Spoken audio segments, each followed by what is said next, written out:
накара да се върнете в България?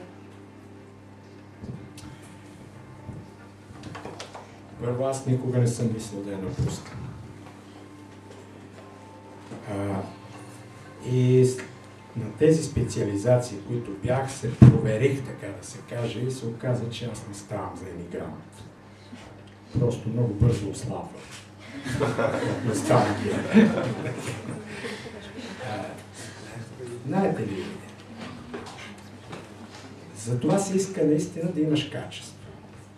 Да можеш да се вградиш в другата среда, да не ти липсва родната стряха, да не ти липсват някои наши порядки, а пък да ви кажа да не ви липсва прословутия български менталитет. Това е нещо, което най-ни пречи да се равняваме съвсем с другите. Имаме си ние много добри качества. Не бъдете песимисти, не бъдете без самочувствие. Имаме. Ще видите, вие като се срещате в бъдеще с колеги в чужбина, като отидете навън на специализация, ще видите, че ние имаме много добри качества. Но някак си тук по-топлото ни размеква мозъка. Има нещо, което в България, като сме, примерно не спазваме законите. Ето аз ще ви кажа, сега се сещам един пример. В 1997 година ме приемат за член на AWA. Това е Американската асоциация на уролозите. И до ден днешен съм първият българин, международен член. Има още трима, които са обаче кореспондент мембър, член кореспондент. След като ме приеха, трябваше да изчета една лекция. Аз безкрайно притеснен в лекцията в университета в Сан Антонио. Безкрайно притеснен и тогава пушех. И влизам, а там забранено пушенето навсякъде, наистина забранено.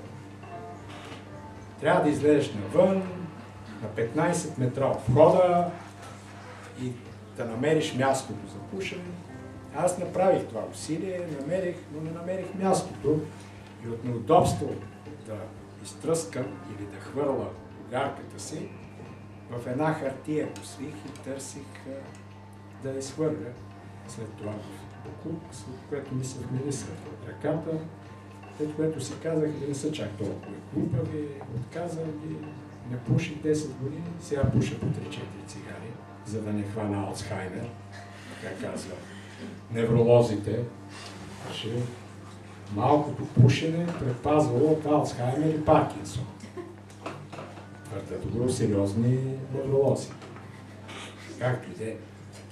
Искам да ви кажа, там може да спазва закона от всякъде. Тоест, ние сме като тесто податливи точно на тия изконни правила, които ги има по света. Но дойдем си в България, слънцето ни поогрее, ако си без шапка, хвърля си фасовете навсякъде, преминаваш на червено, по средата на улицата, да не говорим за подлезите, много често си ги виждаме нашите приятели. Така, закъснява за работа. Така че на колежката да отговоря, не съм никога мислил, но имах и чисто менталитетни причини да съм си тук и тук се чувствам щастлив.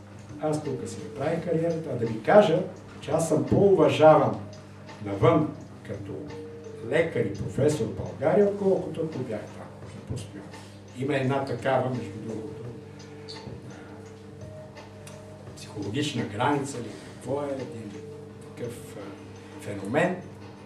Трябва наистина да направиш и да си, може би, второ, трето поколение чужденец в дадена държава. Говоря за Англия, за Щатите, за да израстеш в кариера.